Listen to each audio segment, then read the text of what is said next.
And I believe that the growth rate in India.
Days of celebration, 10 days of joy.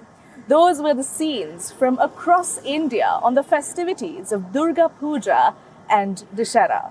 And on that note, let's get you started with what's in store for you this week.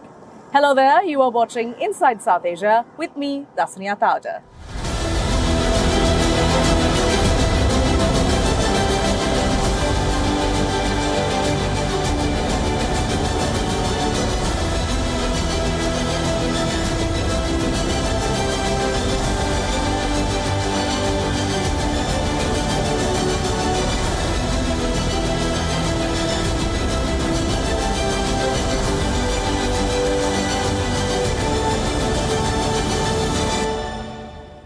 On to our top story this week.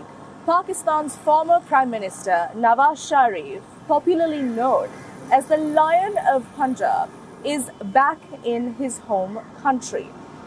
It is also expected that this former Prime Minister might be making tectonic shifts in the country's political landscape as Pakistan will be heading for elections next year. Does this mean it will finally be the end of the road in Imran Khan's political career? Here's the story.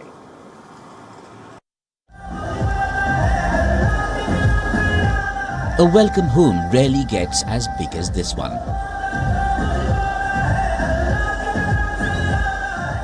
The Greater Iqbal Park in Lahore was the proverbial sea of green and yellow flags of the Pakistan Muslim League, Nawaz.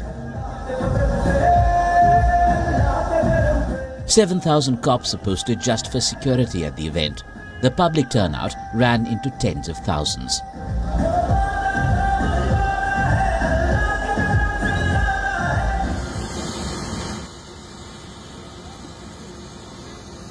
And then he appeared. Sharif had touched down in Islamabad from Dubai,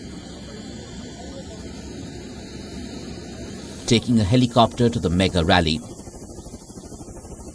an event designed to showcase him as the returning messiah amid Pakistan's multiple ills.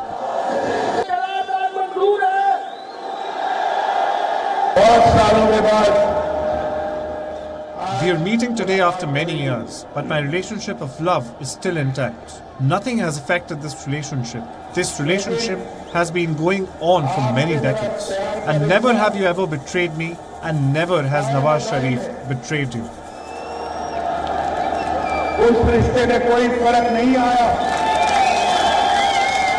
We need to start a new journey, he said.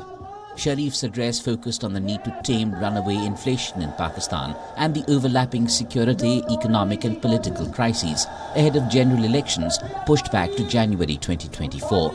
Swipes at Imran Khan dominated. And typical of Pakistan's idolization extremes, hopes and expectations are big indeed.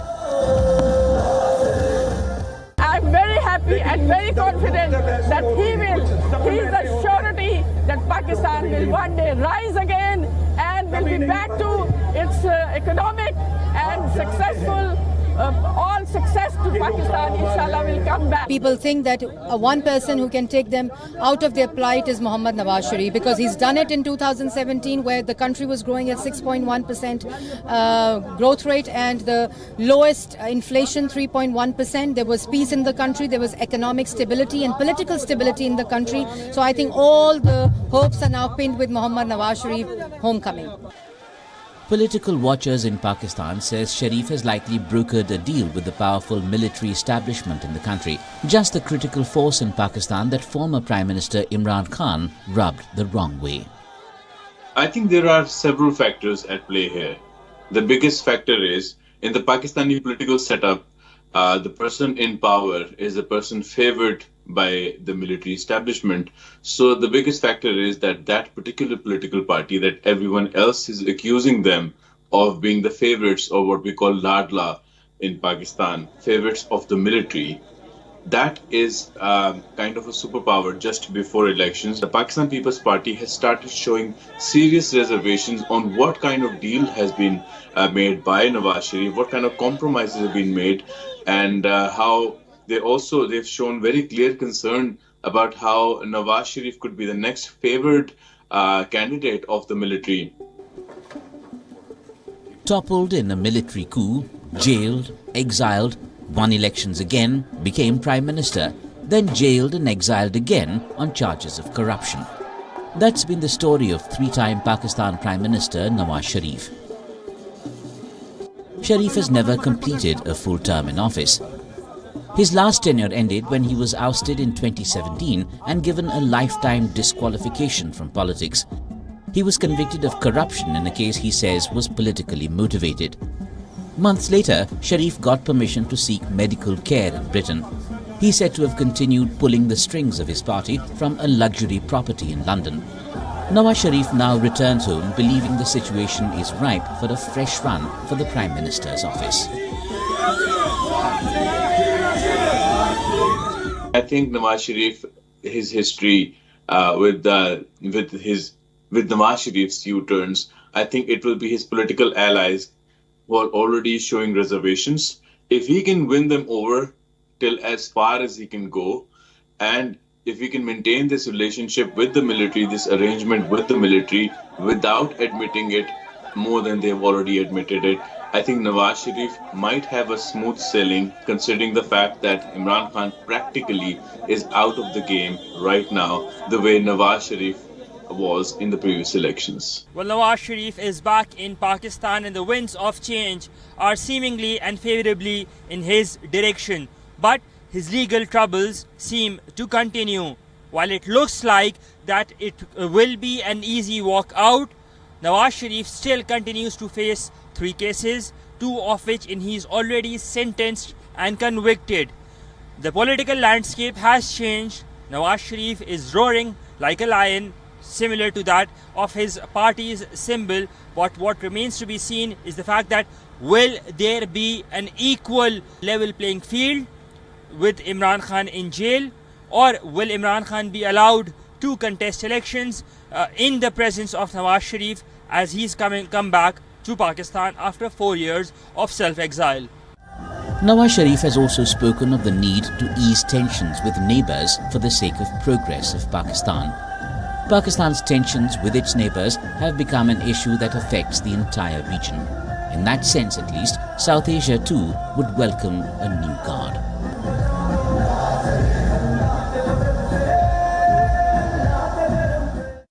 Moving on, Chinese vessel Shi Yan 6 docked in Colombo this week, despite numerous concerns that were posed by India that believed the ship to be a spy ship.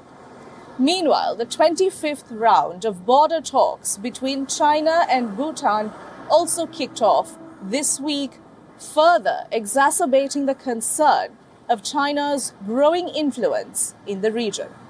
Here's more. It's finally here. Shi Yan 6, that China calls a research vessel, has finally docked at the Colombo port.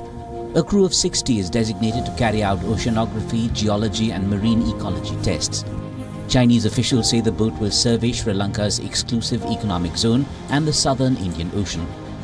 Though the Ruhana University that was to carry out the research says it is now not part of the program. India sees red. A Chinese spy boat here to snoop on Indian military assets in the Indian Ocean around Sri Lanka and the Andaman and Nicobar Islands.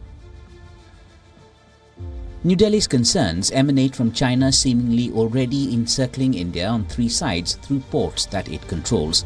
Ports in Chittagong in Bangladesh, Hambantota in Sri Lanka and Gwadar in Pakistan mark strategic access for Chinese vessels close to New Delhi's naval commands. On Shi Yan 6 in Colombo, Sri Lanka insists it is taking India's concerns on board, but it maintains that it cannot stop Chinese vessels from docking if standard procedures are followed. Two versions on permission for Shi Yan 6 had come out of Sri Lanka in the past, one saying yes, the other saying deliberations were on. What comes out eventually now is Sri Lanka being open to China's presence in the region. India's China problems don't stop there. New Delhi is keeping close watch as China works with Bhutan to settle their boundary row and move towards establishing formal diplomatic relations. China gaining control over the entire Doklam Plateau means huge strategic advantage against India. A statement issued after the 25th round of Sino-Bhutan talks said measures would be finalized at an early date. All signs that the China shadow in South Asia will be a central part of Indian geostrategy ahead. On to another story from Sri Lanka. The island nation made a welcoming change in order to boost the country's tourism industry.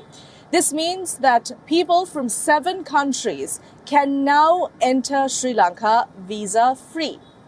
What are these 7 countries? Take a look at this story and a few other stories that have made headlines in South Asia.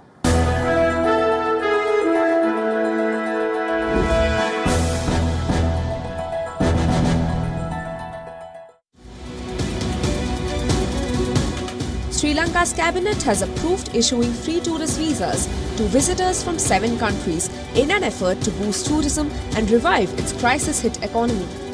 Tourists from China, India, Russia, Japan, Thailand, Indonesia and Malaysia will be issued free visas till the 31st of March 2024 under a pilot program. The island nation of 22 million people, famed for its beaches, ancient temples and aromatic tea, saw its tourism industry pummeled, first by the COVID-19 pandemic and then by a severe financial crisis last year. There were mass protests over shortage of essential items such as fuel. Sri Lanka's tourism sector has however seen a turnaround in 2023, clocking 1 million arrivals by September for the first time since 2019. The island is expecting to close the year at 1.5 million arrivals. According to the latest data, India is the largest source of tourists with over 200,000 arrivals, followed by Russia with around 132,000.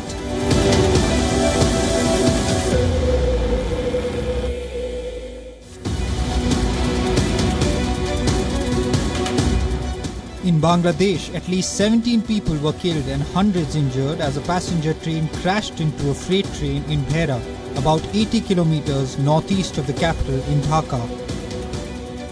The accident happened on the afternoon of the 23rd of October. 2 coaches of the passenger train were reportedly crumpled completely. Hundreds of locals joined firemen to rescue people trapped under the wreckage. Heavy machinery was also deployed. Initial reports suggest the freight train may have disregarded a signal, causing the deadly collision. Authorities have launched a formal investigation. Train accidents are not uncommon in Bangladesh, mostly attributed to unsupervised rail crossings, poor signaling, and track conditions.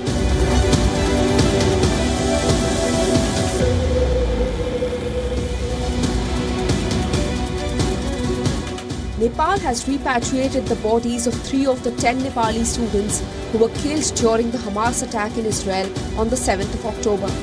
Nepalese government officials held a ceremony to bid a final farewell to 2 of the victims. Nepal's Foreign Minister Narayan Prakash Saud and Israeli Ambassador Hanan Goder received the bodies at Kathmandu's Tribhuvan International Airport. Israeli authorities have so far handed over 4 bodies to the Nepal embassy in Tel Aviv. They are in the process of identifying the remaining 6 bodies, according to a statement by the Nepal embassy. Officials said 1 Nepali student is missing and is still believed to be in Hamas captivity. More than 200 Nepalese nationals returned home from Israel on the 13th of October. As many as 265 Nepali students were in Israel attending a Learn and Earn program launched by the Israeli government. Remember, about 4,500 Nepali citizens work in Israel, mostly as caregivers.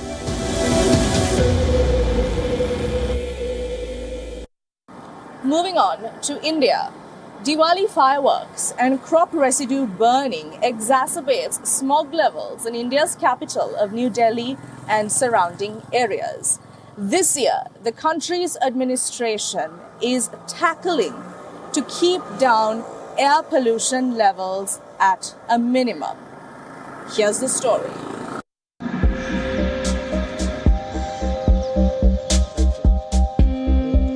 Smoggy mornings in New Delhi over the last week. Air quality has slipped into poor category. Particulate matter that makes up toxic air pollution called PM2.5 has crossed the 100 mark. Anything above 60 is considered unhealthy. Face masks, mostly put away after coronavirus cases eased, are out again. Earlier the pollution was a little less, but yesterday after the festival it has increased a little bit. The fog has increased in the morning. Eyes feel a little bit itchy while riding the bicycle, so there are some difficulties. When I came here, I saw there is so much pollution that I had to wear my mask. I always keep my mask handy. Coronavirus has gone, but pollution is still there. So, I think we should all make this a habit amid the rising pollution.